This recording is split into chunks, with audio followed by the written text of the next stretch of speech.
ओम नमो भगवते वासुदेवाय. श्लोक 21 आणि 22. पुरुषः प्रकृतिस्थो हि भुङ्क्ते प्रकृतिजान् गुणान् कारणं गुणसङ्गोऽस्य सदसद्यो निजन्मसु उपद्रष्टानुमन्ता च भर्ता भोक्ता महेश्वरः परमात्मेति चाप्युक्तो देहेऽस्मिन् पुरुषः परः. शब्दार्थ. प्रकृतीत राहिलेला पुरुष प्रकृतीपासून उत्पन्न झालेल्या त्रिगुणात्मक पदार्थांना भोगतो आणि या गुणांची संगतीच या जीवात्म्याला बऱ्या वाईट योनीत जन्म मिळण्याला कारण आहे. या देहात असलेला आत्मा वास्तविक परमात्माच आहे. तोच साक्षी असल्यामुळे उपद्रष्टा आणि खरी संमती देणारा असल्याने अनुमंता, सर्वांचे धारण पोषण करणारा म्हणून भरता, जीवरूपाने भोगता, ब्रह्मदेव इत्यादींचाही स्वामी असल्याने महेश्वर आणि शुद्ध सच्चिदानंद घन असल्यामुळे परमात्मा म्हटला जातो. भावार्थ. त्रिगुणांमुळे माणसाचा स्वभाव तयार होतो. सत्व गुण प्रबळ असेल तर माणसाचे वागणे पापभीरू असते. तो इतरांना त्रास होईल असे वागत नाही, बोलत नाही. त्यानुसार चांगली वागणूक असणाऱ्या, न्यायाने वागणाऱ्या, सत्सद्विवेक असणाऱ्या बुद्धिमान, ज्ञानी, समाधानी कुटुंबात किंवा वाघ, सिंह, हत्ती, साप अशा प्राण्यांचा जन्म मिळतो.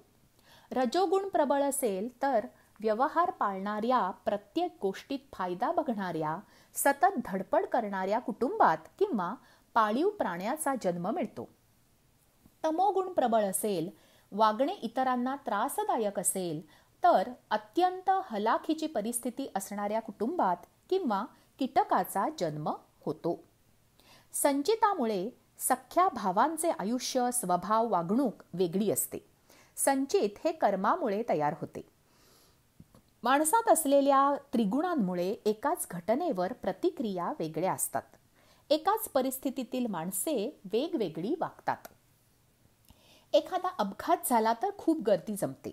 त्यात बघे जास्त असतात. उत्सुकतेने बघायला खूप जण येतात. कोणाला वाईट वाटतं, कोणाला राग येतो, कोणाला भीती वाटते, कोणाला काहीच वाटत नाही. बघितल्यावर काही जण निघून जातात. कोणी पोलिसांना कळवतात, कोणी व्हिडिओ बनवतात, कोणी नुसते चर्चा करीत बसतात. फार कमी जण पुढे होऊन अपघातग्रस्तांना मदत करतात. म्हटलं तर घटना साधी आहे, पण यानेही कर्मफळ निर्माण होते. ते भोगावे लागते. आपला आत्मा बघत असतो आपण कसे वागलो, चूक की बरोबर हे आपल्याला माहीत असते. आपल्याला याचाच त्रास होतो. आपलं काय चुकलं ते कळलं नाही तरी चुकलं हे कळतं. परीक्षा दिली, अपेक्षित गुण मिळाले नाहीत तरी आपण प्रयत्न कमी केले किंवा आपल्याला अभ्यासक्रम झेपत नाही हे आपल्याला समजतेच. उपनिषदात छान दृष्टांत आहे. एक गुरुकुल होते. गुरुजी परीक्षा घेतात. प्रत्येक विद्यार्थ्याला एक लाडू देतात आणि सांगतात, जिथे कोणी बघणार नाही तिथे जाऊन खा. कोणी 5 मिनिटात येतो, कोणी नंतर. तासाभरात सर्वजण परत येतात. एक जण लाडू न खाता परत येतो. त्याला सगळे हसतात. गुरुजी त्याला विचारतात, तू लाडू का नाही खाल्ला? विद्यार्थी म्हणतो, प्रत्येक ठिकाणी देव आहे, तो बघत होताच. मी एकटा कुठेच नव्हतो म्हणून लाडू परत आणला. गुरुजी म्हणाले, तुझे शिक्षण पूर्ण झाले, तू घरी जा. बाकीच्यांना म्हणाले, तुमचा अभ्यास अजून बाकी आहे.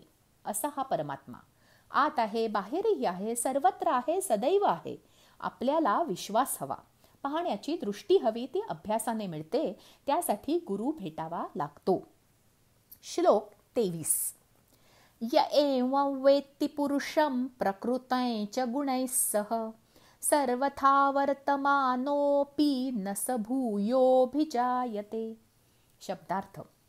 अशा रीतीने पुरुषाला आणि गुणांसहित प्रकृतीला जो मनुष्य तत्वतः जाणतो तो सर्व प्रकारे कर्तव्य कर्म करीत असला तरी पुन्हा जन्माला येत नाही. भावार्थ. भारतीय तत्वज्ञानाचा सूर हाच की पुनर्जन्म नको. मनुष्य जन्म वाईट का मानला जातो? त्यात शारीरिक आणि मानसिक दुःख, त्रास, व्याधींचा सामना करावा लागतो.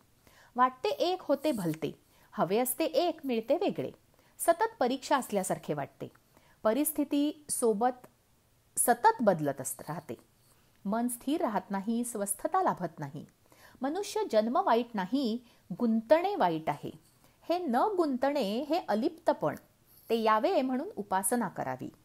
नवनीताप्रमाणे मनाची अवस्था व्हावी. नवनीत म्हणजे लोणी. जसे ताकावर तरंगले की परत त्यात मिसळत नाही, तसे मन एकदा निर्विकार झाले की संसाराच्या तापाने त्रास करून घेत नाही.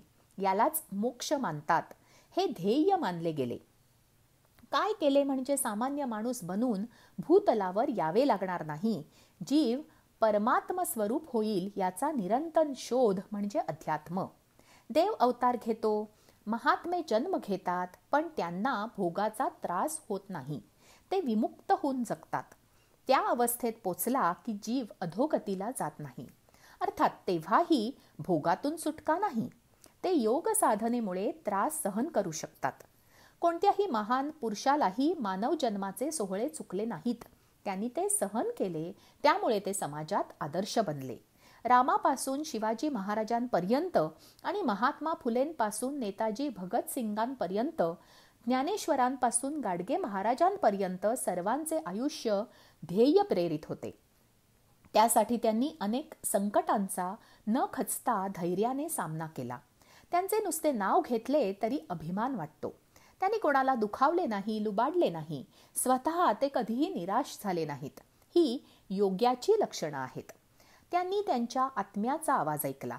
शरीराला झोकून देऊन कार्य केले म्हणून ते महान आहेत.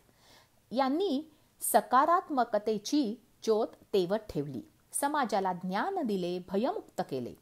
फाशीवर जातानाही पुढचा जन्म असेल तर भारत मातेच्या सेवेसाठी मिळो हे बोलणारा कोणत्या मातीचा बनला असेल, त्याचे काळीज किती पोलादी असेल, हे छोट्या मोठ्या समस्यांनी गांजून जाताना लक्षात घ्यायला हवे. अशी चरित्रे अवश्य वाचावीत. असे आदर्श समोर असावेत. एक लक्षात ठेवायला हवे, समस्या नाही असा माणूस नाही आणि उत्तर नाही अशी समस्या नाही. आजचे निरूपण इतकेच. जय श्री कृष्ण.